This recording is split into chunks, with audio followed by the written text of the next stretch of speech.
All right, let's talk about the Greeks in options trading. And look, forget all the complicated math and the confusing jargon for a minute. We're going to break this down and show you how to think about them like a simple control panel, a dashboard that helps you understand and, more importantly, manage every single trade you make. So, have you ever been here? I mean, this is one of the most maddening things in trading. You do your homework, you predict the stock is going to move up, you buy a call option to play it, and you still end up losing money. It's enough to make you want to throw your computer out the window. It feels like the rules just don't make sense. But what if they do, and you just haven't been shown the full picture? Here's the thing. The reason that happens is you are looking at just one dial on the dashboard, the stock price. That's it. But the pros, the successful traders, they're watching an entire control panel.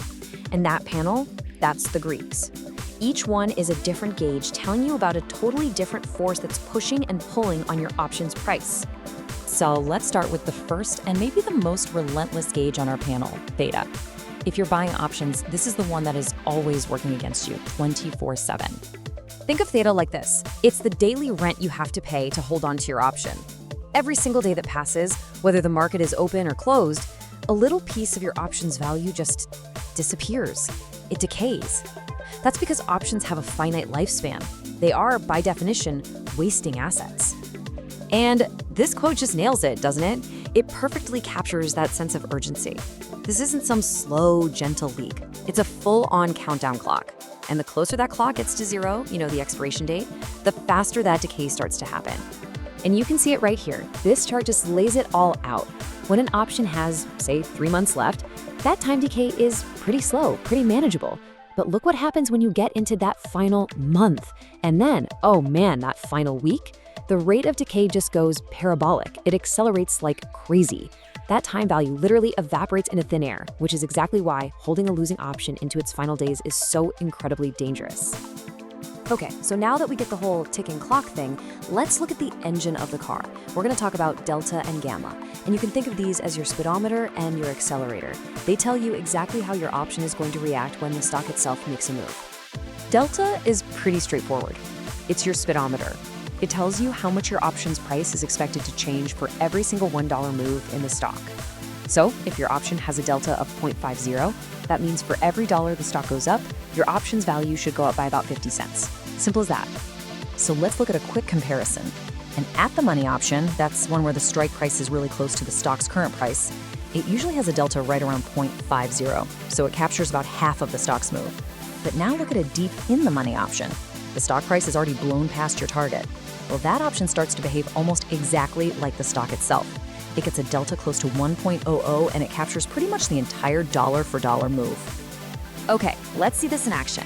Imagine you buy an out-of-the-money option. The stock still has to move a bit to even reach your target price. Because of that, its delta is going to be kind of low, let's say 0.40. Right now, it's not super sensitive to the stock's movement, but that's got to change. And then it happens. The stock starts to move your way. It climbs up $1, getting closer and closer to your target. And bam! All of a sudden, your delta jumps up to 0.55. What does that mean? It means your option is now more sensitive. It's more powerful. It's going to capture more of the next dollar move. It's accelerating. And the thing that measures that acceleration, well, that's our next Greek. And that is gamma. If delta is the speedometer, gamma is you putting your foot down on the gas pedal. It literally measures how much your delta is going to change for every $1 move in the stock. It's the force that makes your winning trades win even bigger, faster. Okay, let's turn to the last major gauge on our control panel. This one's a little different. It's not about time and it's not about price direction. It's all about uncertainty. It's about expectation. This is Vega, your volatility gauge, or as I like to call it, the turbulence meter. Vega is literally the price of uncertainty. You know how right before a big earnings report or some major Fed announcement, the market gets all jumpy? Everybody expects a huge move, but nobody knows which way? Well, that expectation, that high volatility, gets priced into the options. Vega pumps up the price. You're paying a premium for the potential of a massive swing. Okay, and this leads us to a super important concept called volatility crush, and it's how so many people get burned. Look at this example. Before the big news, your option costs, say, $13. Now let's imagine only $3 of that is its actual time value.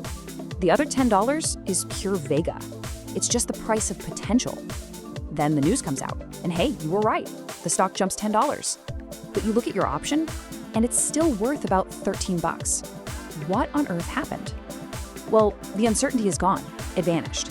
So that $10 of Vega premium disappeared overnight. It got replaced by $10 of real intrinsic value from the stock move. So even though you were right on direction, that volatility crush wiped out your potential profit. So you see, when you start to put all of this together, you stop being a passenger just along for the ride, and you start becoming the pilot.